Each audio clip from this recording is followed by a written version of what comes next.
ఈ రోజంతా కూడా రాష్ట్ర వ్యాప్తంగా సంచలనం రేపిన వార్త ఏంటి అనంటే మొత్తానికి 100 కోట్ల నుంచి 500 కోట్ల వరకు జరిగింది. ఏది ఈ లిక్కర్ ఏవైతే బాటిల్స్ ఉంటాయో వాటిపైన ఈ 2D బార్ కోడ్స్ కావచ్చు, దానిపైన ఉండే సిల్వర్కి సంబంధించిన ఒక ఎంబ్లమ్ ఉంటుంది కదా, వాటికి సంబంధించిన విషయాల్లో ఆ టెండర్ విషయంలో ఈరోజు జరుగుతున్న రచ్చ చూసినాము.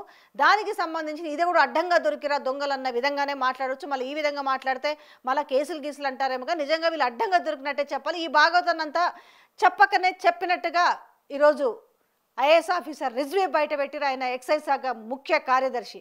ఎందుకు ఆయన వీఆర్ఎస్ రాజీనామా తీసుకున్నాడు అనేది ఇప్పుడు ఆయన కేబినెట్ మీటింగ్కి పోయిండు. ఇప్పటికైతే ఆయన ముఖ్య కార్యదర్శి హోదాలోనే పోయిండు. కానీ అప్పటికే ప్రభుత్వం అనుమతించి ఉంది. మరి అయినప్పటికీ కూడా మళ్ళీ ముఖ్య కార్యదర్శి హోదాలో ఎందుకు పోయిండు? ఆయన ఏమైనా విషయాలు బయట పెడతాడని చెప్పేసి మళ్ళీ రేవంత్ రెడ్డి దాన్ని కాస్త రూపం ఆపడానికి మళ్ళీ సాంగత్యం చేసుకోవడానికి విషయాలు, ఎందుకంటే రేపు ఊకోరు కదా, ఎవరో ఒకరు పించింగ్ చేస్తూ ఉంటారు కదా, ఆయన ఏదో ఒక రకంగా ఆయన నుంచి సమస్యను రాబట్టే ప్రయత్నం చేస్తారు. జూపల్లి ప్రెస్ మీట్ పెట్టాలనుకున్నారు, కానీ ప్రెస్ మీట్ క్యాన్సిల్ అయింది.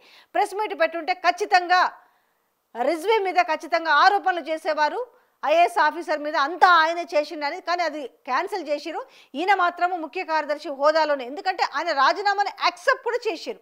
యాక్సెప్ట్ చేసిన తర్వాత కూడా ఆయన ముఖ్య కార్యదర్శి హోదాలో పోయిండు అని అంటే ఏం జరుగుతుంది లోపల, ఏం దాన్ని కూడా మొత్తం కూడా, ఎందుకంటే ఇప్పుడు ఐఏఎస్ ఆఫీసర్ నోరు విప్పితే వీళ్ళ బండారం బయట పెడుతుంది కాబట్టి దీన్ని కూడా మళ్ళీ ఏమి బయటికి రాకుండా పొక్కింది చాలు, ఇంకెక్కువ పొక్కకుండా దీన్ని రూపం ఆపే ప్రయత్నం చేస్తున్నారా అనిపిస్తుంది. కేబినెట్ తర్వాత చూడాలి ఇది సజావుగా సాగుతుందా, లేకపోతే ఆయన రాజీనామా ఆమోదించిన తర్వాత ఏ విధంగా ఆయన ముఖ్య కార్యదర్శి హోదాలో పోయిండు, ఈయన ఎట్లా పిలిచిండు అనే విషయాలు ఇంకా బయటికి రావాల్సింది.